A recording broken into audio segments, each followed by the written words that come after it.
Maruti Chiranjeevi flex printing sub register office ఎదురుగా Kurichedu road Darsi.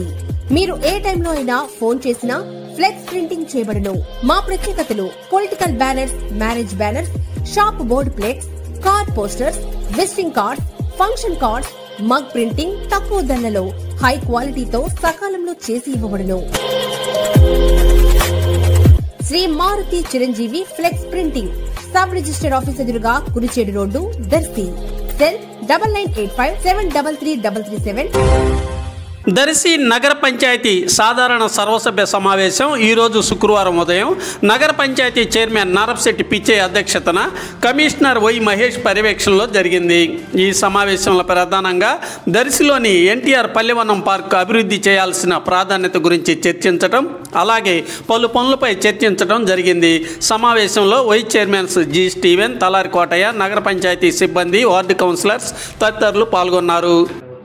దాంతో ఇబ్బంది లేదు, దానికి మీరు ఏర్పాటు చేయండి, ఎలా చేయాలనేది ఇది మంచి ఆలోచన. దానికి తోడు కూడా యాక్చువల్గా ఈ మధ్యకాలంలో 3 రోజుల నుంచి పార్క్ చాలా క్లీన్ చేస్తున్నారు మన స్టాఫ్ శ్రీనివాస్ మొత్తం కూడా. దానికి ముందుగా మేము మన చైర్మన్ గారికి అయితే, కమిషనర్ గారికి అయితే, కౌన్సిలర్స్ అందరూ కూడా పూర్తి స్థాయిలో మేము మన ఇన్ఛార్జి లక్ష్మీ మేడం గారు, కడియాల రమేష్ గారికి అందరికీ కూడా హృదయపూర్వక ధన్యవాదాలు తెలుపుకుంటున్నాము. ఎందుకంటే మన ఊరు, మన నగర పంచాయతీ, మన పార్కు, మన ప్రజలు ఆరోగ్యంగా ఉండాలి అంటే పార్కు బాగుండాలి, పార్కు బాగుంటే మనం బాగుంటాము. అందుకనేసి దీంట్లో మేము అందరం పూర్తిగా సపోర్ట్ ఉంటాము. ఎలాంటి ఇబ్బంది లేకుండా పార్కు బాగా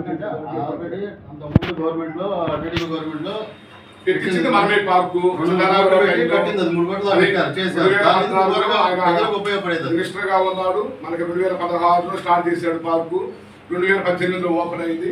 తర్వాత 5 సంవత్సరాలు మూతపడిపోయింది. మళ్ళీ మన ఊరికి ఏదో వాడు తీసుకొచ్చుకుంటున్నాం, వాడు పోసింది ఇస్తున్నాం, ఇదే జరిగిపోతుంది తప్ప సార్. వాడి ఇంటికాడికి వెళ్ళి మాకుండే యాక్టివిటీ వాడు పనులు తీసుకున్నప్పుడు వాడు మా చెత్త లైట్ అయ్యేదంటే వాడు ఊరుకోలేదు సార్. రోడ్డు డ్రైన్ తర్వాత సంగతి ఈ 2 మినిమం ఇవ్వాలి. వాటర్ ప్రతి ఒక్క డోర్ టు డోర్ బండ్లు తిరుగుతున్నారు సార్, ఇస్తున్నారు, తీస్తున్నారు. వాళ్ళు ఎందుకు చూస్తున్నాం కాబట్టి ప్రతి ఒక్క విజిల్ వేస్తున్నారు వాళ్ళు పిల్లకాయ నుంచి కూడా. అట్టానికి వాటర్ది కూడా ఆర్డర్ ఇస్తుంది సార్, అది కూడా చెప్పండి సార్. వాటర్ తీసుకొని మేము కుళాయిలు ఇంట్లో ఉండేందుకు పెనాల్టీ కట్టిస్తాం.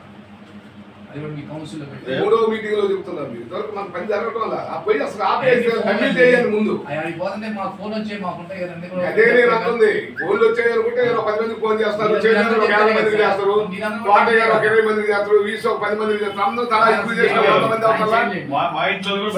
నేను అంటుంది అదే కాదు. స్టీవెన్ ఇంట్లో ఉన్నా కూడా వచ్చి డమ్మీ చేయాలి. డమ్మీ చేయాలంటే ఎదుగుతో కానిస్టేబుల్ పెట్టుకొని, ఒక లేడీ కానిస్టేబుల్ పెట్టుకొని పోవడమే. ఆడగా మాట్లాడుతూ ఆటకు 2 వేలకు, మామూలు మాట్లాడుతూ 2 వేలకు వచ్చి చేయాలి. ఆ విధంగా అయితే మనం చేయగలం, లేకపోతే మామూలు చేయాలి. పబ్లిక్ ట్యాప్ ఎక్కడ ఉందంటే అండి, మనకి కమ్మి దగ్గర ఉన్నాయండి. పబ్లిక్ ట్యాప్ అంటే 10 ఇళ్ళకి ఒకటి వేస్తారండి. అది panchayat rules, municipality public tap ఉన్నదండి. ఇప్పుడు నేను పబ్లిక్ ట్యాప్ తీస్తే మీ 3వ వార్డు నుంచి 4వ వార్డు, 5వ వార్డులో ప్రతి ఇంటికి ట్యాప్ వేసుకుని లోపల వేసుకున్నాం. శివరాజు నగర్లో, సాయినగర్లో మరి అన్ని కట్ చేసుకుని వస్తాం. మేము నీళ్ళు కావాలంటే కట్ చేసుకొస్తేనే కదా. ఇది ఎవరు మరి చెప్పము, మీ డ్యూటీ మా చేయండి అంటే మేము మొత్తం వేసుకుంటాం.